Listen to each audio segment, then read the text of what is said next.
So this is CF Moto 650 MT. Yeah. Ikutan muna natin. Ayan, para ma-verify na.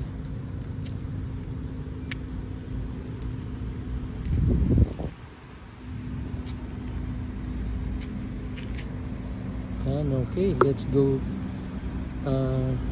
through with it. May RFID na, easy trip, tsaka auto sweep,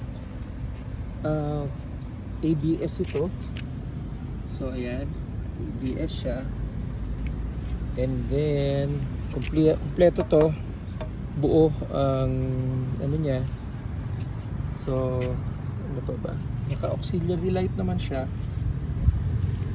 Ano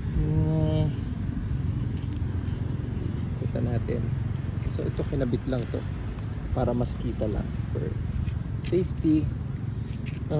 Ito original to, Hayash Kumena pang MT650. Ito hindi. So ayan. Tapos aftermarket ito, Yoshimura original to pero may ano bagsak. So sa ibang motor yan bumagsak. Meron namang choices na ibang pipe na walang tama na ganyan. Ang goma natin, by the way, is bagong-bago lang din to halos. Ayan o. So, ayan. Bagong-bago. Ito, makita na pala. Indicator yun, sobrang lalim. Ayan, magpa-verify na kayo.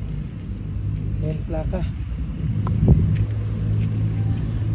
Okay. Ano pa? Ito, siyempre sasama na lang natin yan. Okay. Tapos ito Moto Wolf na kinabit pero stock ito na frame. Siyempre ito hindi kasama yung camera, hindi kasama yan. So ito. Tapos natin para makita. Kita ba? Ayan. Meron siyang naka-touring mode siya. Ayan. Sport mode, touring mode. Okay. Milyahe, ayan. 18. Ito, kinabit ko na lang tire pressure monitor. So, i-start natin.